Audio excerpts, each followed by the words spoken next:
देख रहे हैं डीडी उर्दू, हिंदुस्तानी तहजीब व सकाफत का तर्जुमा।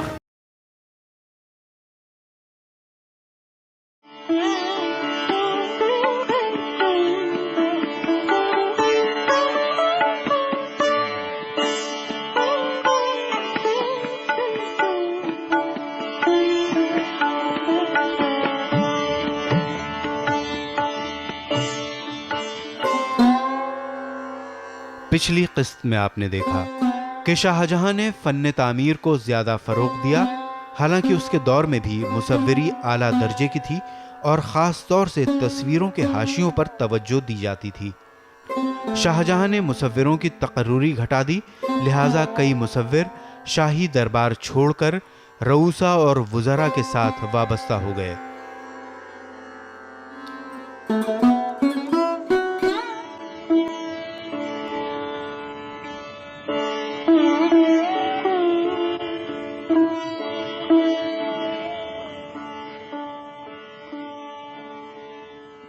शाहजहां को उसके तीसरे बेटे औरंगजेब ने माजूल कर दिया। ये वाकया अकबर की ताजपोशी के कमोबेश 100 साल बाद पेश आया।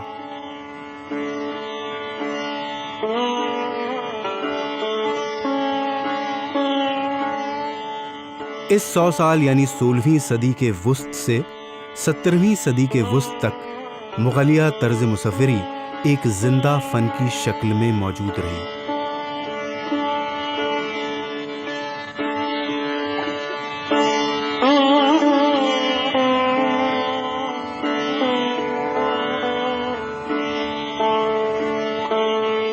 इसके बाद की कहानी में जवाल शुरू होता है।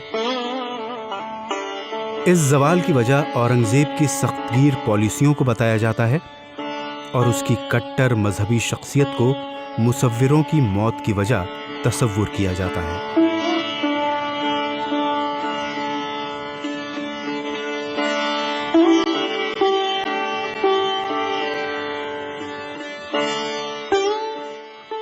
यह कहना ज्यादा मुनासिब होगा कि उसकी इस सियासी सूझबूझ की गलती ने उसकी सल्तनत को बर्बादी के दर पर ला खड़ा कर दिया और ये ज़वाल तमाम समाजी, इल्मी और सियासी मैदानों में आया, जिसे उसके अजदाद ने बहुत एहतियात से कायम किया था।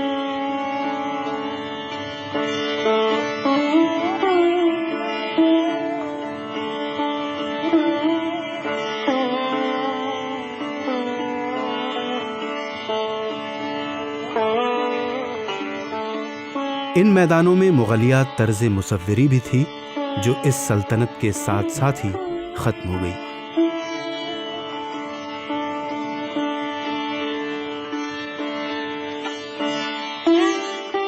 ये सही है कि बाद में औरंगज़ेब के बेटे और पोते उस तरह के बादशाह नहीं थे जिस तरह के बादशाह अकबर, जहांगीर, शाहजहां और औरंगज़ेब रहे, या शुरू में भी बाबर, हुमायूं जैसे रूलर्स रहे।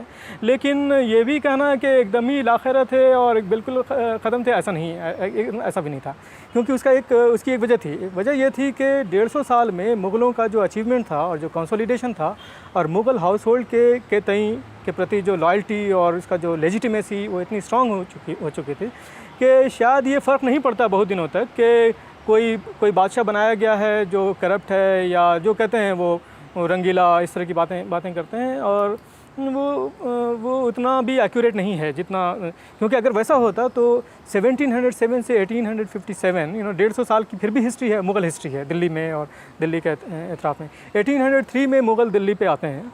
उससे पहले तक यानी the whole of the 18th century Mughal legitimacy continues. हालांकि क्वेश्चंस किए गए हैं मिड 18th सेंचुरी में। ग़ुलाम हुसैन तबातबाई नाम के एक हिस्टोरियन है, सीरुल मुताख़िरीन ने किताब लिखी है और अंग्रेज़ों के लिए लिखी है। उसमें दिखाया है कि अब ये वक्त आ गया है और वक्त बदल गया है मुग़लों के ज़माने से अब का, कि अब शायद ये ज़रूरी नहीं है कि मुग़ल प्रिंस ही मुग़ल एम्पेरर बने और हिंदुस्तान का बादशाह बने। कोई भी कैपेबल आदमी जैसे सैयद ब्रदर्स, ये सब ये बादशाह हो सकते हैं और दे कुड बी बेटर एम्पेरर्स। लेकिन मुग़ल हाउस होल्ड की जो लेजिटिमेसी है और उसका जो ऑरा है वो 18th सेंचुरी तक रहता है।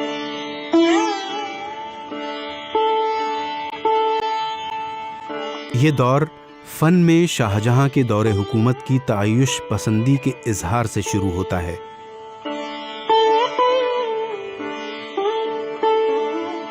ये भी मुमकिन है कि इस अहद में ये ज़वाल रुक गया हो और अगले दौर की तरफ किसी ऐसे हुक्मरान के लिए आगे बढ़ गया हो जो इस फ़नून पर तवज्जो दे सके, लेकिन बदकिस्मती से इसका उल्टा हुआ।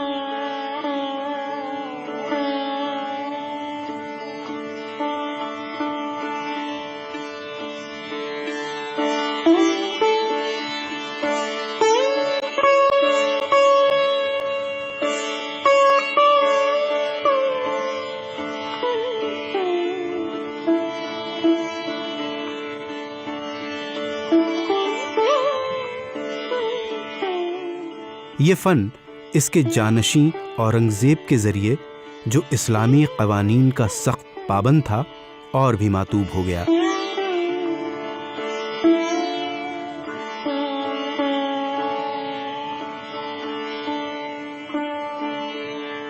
औरंगज़ेब की माँ सख्तगीर मुसलमान थी, शायद इसलिए वो पूरी सख्ती से इस पर अमल करता रहा। दूसरों के अकायद इसके नज़दीक कम लायक़े एतना थे। वो इस्लामी कानून पर पूरी सख्ती से कारबंद था।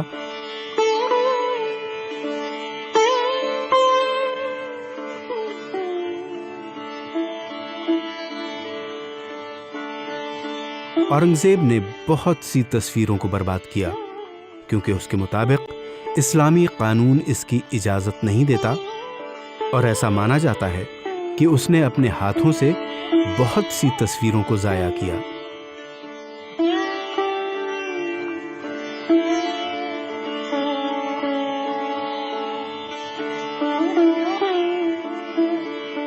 उसने एक शोबा बनाया जो मुसव्विरी और मौसीकी को रोक सके।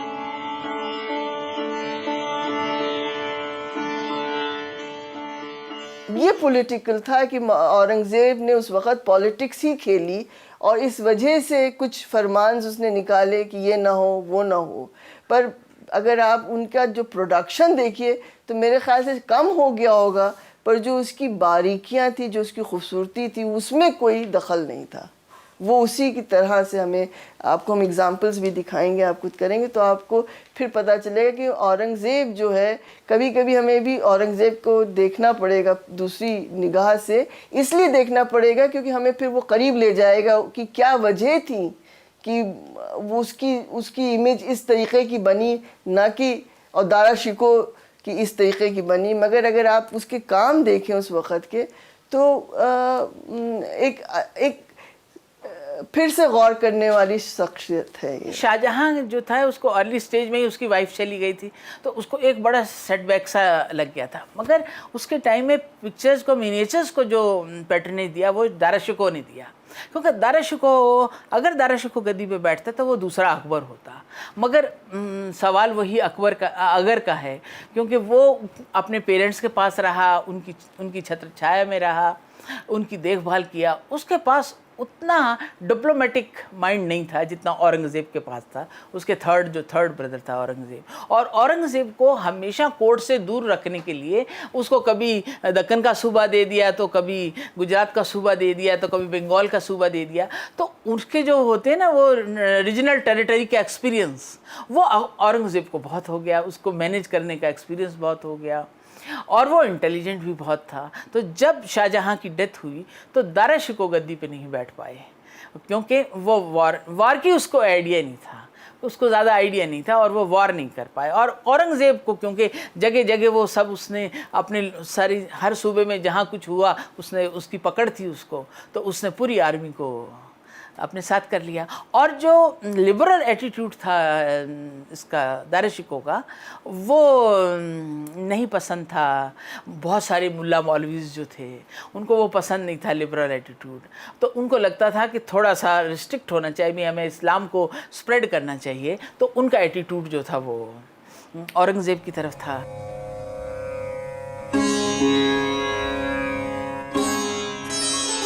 मजमूई तौर पर यह बात कही जा सकती है कि औरंगज़ेब ने फ़नकारों की थोड़ी भी कदर नहीं की। वो इस ज़रिए इजहार को अपने अहद हुक्मरानी में किसी भी शक्ल में पेश किए जाने का रवादार न था।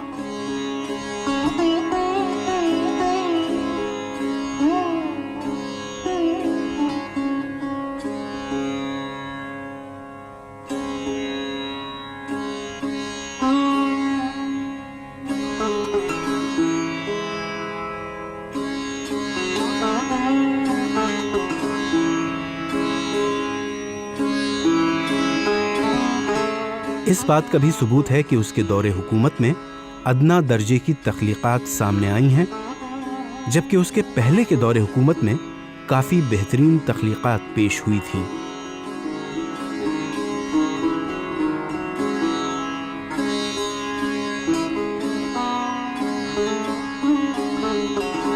बादशाह के हुक्म पर बहुत सी तस्वीरें हटा दी गईं, जिनमें खुद औरंगज़ेब की अपनी तस्वीर भी थी। और ये जो औरंगज़ेब का जो इमेज है ये 19वीं सेंचुरी से इस तरह से बनाया गया है कि वो बिल्कुल मजहबी था हमेशा से, वो एंटी राजपूत था, सो एंटी मतलब एंटी हिंदू भी था, और वो म्यूज़िक और उसके ख़िलाफ़ था, पेंटिंग के ख़िलाफ़ था। ये सब ये पूरी तरह से दुरुस्त नहीं है। एक फॉर ए शॉर्ट पीरियड, एक छोटे से दौर में अपने, और 50 साल उसने रूल किया है, उसमें उसके एक छोटे से फेज़ में शायद औरंगज़ेब ने अपनी कुछ ऑर्थोडॉक्स लीनिंग्स दिखाई होगी, लेकिन उसका जो आप देखिएगा, क्लोजली देखेंगे तो आप अंदाज़ा होगा कि औरंगज़ेब उस तरह का जो फैनेटिक रूलर का जो इमेज है वैसा नहीं था। एक हिस्टोरियन है, म्यूज़िक हिस्टोरियन है कैथरीन ब्राउन, उन्होंने बहुत अच्छा काम किया है और उसमें दिखाया है कि हालांकि लोग कहते हैं कि औरंगज़ेब के ज़माने में म्यूज़िक का जनाजा निकाल दिया गया था, ये बिल्कुल ही दुरुस्त नहीं है, क्योंकि औरंगज़ेब के ही ज़माने में म्यूज़िक पे बहुत सारी किताबें लिखी गई हैं और वो औरंगज़ेब को डेडिकेट करी गई हैं। लेकिन हिस्टोरियंस को ये दिखाना है कि अकबर बहुत लिबरल था, टॉलरेंट था, और उसने एक बहुत बड़ा एम्पायर बनाया, और औरंगज़ेब बहुत फैनेटिक था, कट्टर मुसलमान था, उसने जो मुग़ल एम्पायर बनाया था अकबर ने उसको डुबा दिया।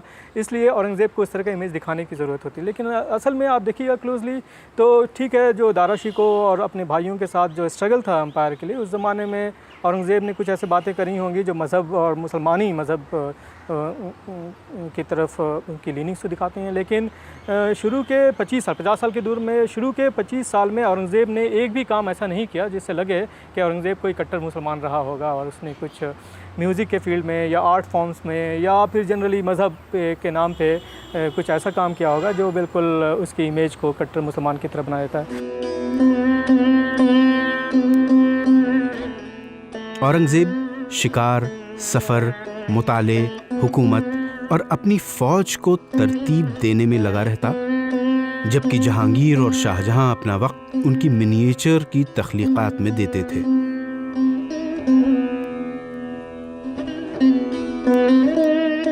इन सभी तस्वीरों में वो एक बुजुर्ग की शक्ल में जाहिर होता है।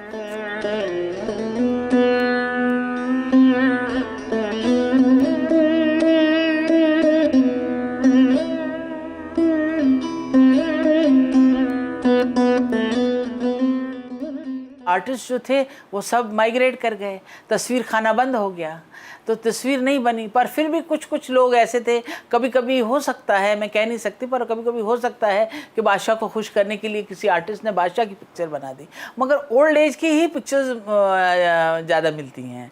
ज़्यादातर वो ओल्ड एज में जब वो दक्कन के पीछे पागल हो गया कि मुझे पूरा दक्कन जीतना है, तो गोलकुंडा जब उसने गोलकुंडा 1687 में उसने जब गोलकुंडा जीता है, तो उस टाइम की बड़ी पिक्चर्स बनी हैं। तो मतलब उसने, हो सकता है उसने कहा हो, बार लोगों ने कहा हो और लोगों ने बना के उसको दिखाई कि आपने गोलकुंडा जीत लिया है। तो उस वक्त तक वो काफ़ी बुढ़ा हो चुका था, काफ़ी ओल्ड एज हो गई थी, और एक्चुअल में अगर वो दक्कन के पीछे नहीं होता तो वो और भी ज़्यादा कर सकता था, मगर वो दक्कन के पीछे पागल होने से ही, इसीलिए वो बाद में औरंगाबाद उसने सिटी बनाया, फिर औरंगाबाद में ही उसकी डेथ हुई।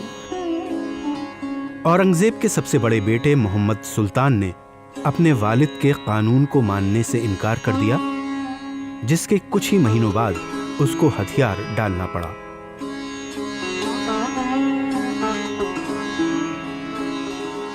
औरंगज़ेब अक्सर अपने बेटे की तस्वीरों को देखता ताकि उसे उसकी सेहत की इत्तला मिलती रहे।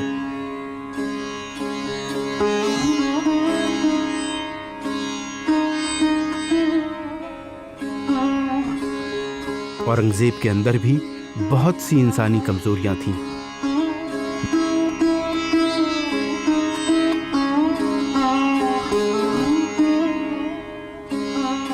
वो इस बात का ख्वाहिशमंद भी था कि उसे भी तस्वीरों में नुमाया मुकाम मिले, ख़ास तौर से दुश्वार तरीन औक़ात में जो उसने दक्कन में गुजारे थे।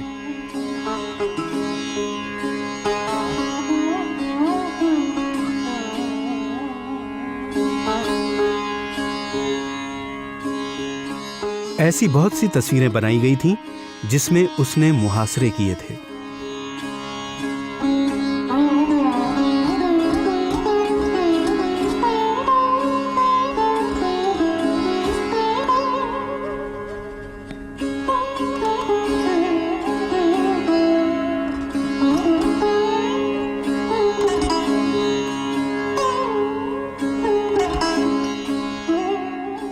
सोफिस्टिकेटेड जो काम आपको शाहजहाँ के ज़माने में नज़र आता है, जिसमें purity of colour, purity of form, ये सब जो आपको नज़र आता है, और जो दरबार के बहुत सीन हैं वो थोड़े कम हो जाते हैं। मैं इतना कहूँगा वो कम एग्जाम्पल हमें मिलते हैं, और ये भी बज़ाहिर है क्योंकि वो पॉलिटिकली बहुत इन्वॉल्व रहे औरंगज़ेब, जबकि शाहजहाँ के पास एक बहुत ही बड़ा पीरियड था जिसमें कि वो अपना सब खुद बज़ाती तौर से देखते थे, करते थे, और दिलचस्पी थी। पहली बात तो ये, मगर ये कहना है कि डिक्लाइन एकदम से दिखाई देता है, मैं इस बात से सहमत नहीं हूँ। थोड़ा वक्त लगता है उसको डिक्लाइन होने में।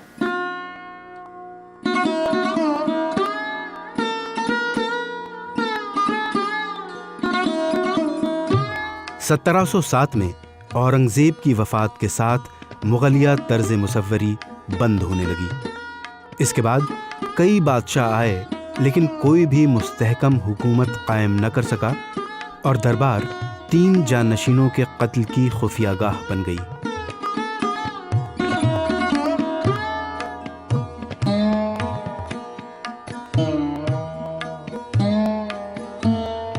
इस ख़ानदान की ये दास्तान 18वीं सदी के निस्फ़ अव्वल की है। इन गैर मुस्तहकम हालात में लोग तहफ़्फ़ुज़ के साथ अपना कारोबार नहीं कर सकते थे, जिससे ये फ़नून, जिनमें मुसव्विरी भी शामिल है, रुक से गए।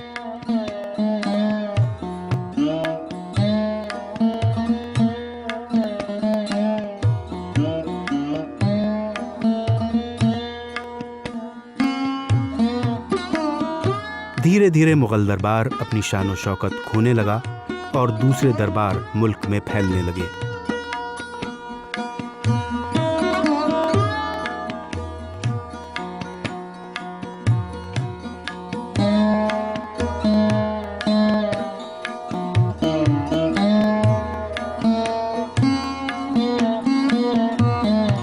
फनकार इस जवाल पजीर राजधानी से कूच करने लगे और दूसरे फलने फूलने वाले मराकिज़ की जानिब रुख करने लगे। ऐसा हुआ कि जहांगीर के समय तक तो काफ़ी पनाह मिली पेंटिंग को स्पेशली, पर जहांगीर के बाद में जो भी पॉलिटिकल इंटरवेंशंस हुए, जो भी सिनेरियो रहा, जो भी परिदृश्य सामने आता है, उससे धीरे धीरे पेट्रोनेज में दिल्ली के जो कोर्ट में कमी आने लगी। और आर्टिस्ट जो थे क्योंकि ये एक बहुत ही क्रिएटिव कम्युनिटी होती है, उनको सारे समय कुछ चाहिए कि करते रहें, तो वो उनको धीरे धीरे वो जो थे उनमें से कुछ राजस्थान की ओर चले गए, कुछ जो थे वो काफ़ी सारे नॉर्दर्न हिल्स में, उत्तर भारत के छोटी छोटी रियासतें जो थीं, हिमाचल, जो आज के समय में जिसे हम हिमाचल प्रदेश के नाम से, जम्मू कश्मीर, या फिर गढ़वाल का जो उत्तरी गढ़वाल का रीजन है, तो वहाँ पे छोटी छोटी रियासतें थीं। उन रियासतों में चले गए और जहाँ पर ऑलरेडी वहाँ के जो लोकल आर्टिस्ट थे, जो लोकल कलाकार थे, वो काम कर रहे थे, उनके साथ मिलके इन्होंने काफ़ी काम किया और उनको एक अच्छा पेट्रोनेज मिला। वहाँ पर राजपूत किंग्स या सिख राज्य थे, उनको ये करीब 17वीं 18वीं शताब्दी में काफ़ी, इसमें 17वीं शताब्दी के दूसरे भाग में और 18वीं शताब्दी में, और इनमें से जो मेन हैं वो चंबा, गुलेर, जम्मू, बसोहली, कुल्लू, नूरपुर, मनकोट, छोटे छोटे सेंटर्स जो थे वो प्रभावी बनते गए। वहाँ पर आर्ट जो थी वो अच्छी डेवलप हुई, और बाद में जिसको कि एक हम कहते हैं कि काफ़ी रिफाइंड वे में उभर करके आया, वो था गुलेर कांगड़ा स्टाइल, जिसको हम के शैली के नाम से जानते हैं।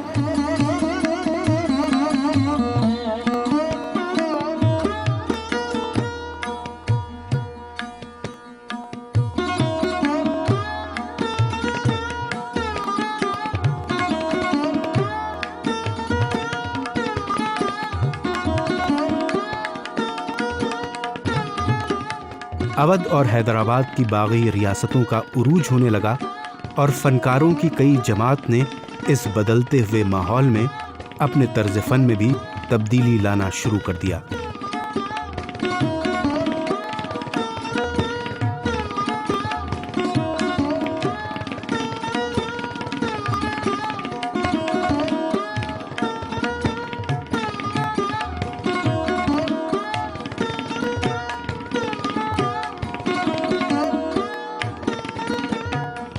अठारहवीं सदी के इख्तिताम तक मुग़ल फ़नकार इधर उधर बिखरने लगे। कुछ लोग राजधानी ही में रहे, मुलाजमत में नहीं लेकिन बाज़ारों में।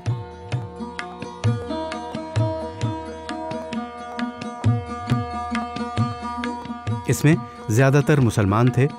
बहुत से हिंदू फ़नकार भी हमदर्दी और सहारे के मोहताज थे।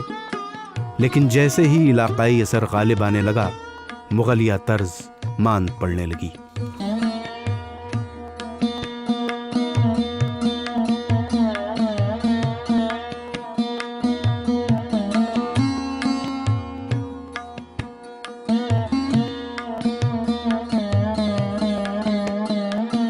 आज की किस्त में आपने देखा कि औरंगजेब के अहद हुकूमत में मुगलिया तर्ज मुसव्वरी का जवाल शुरू हो गया।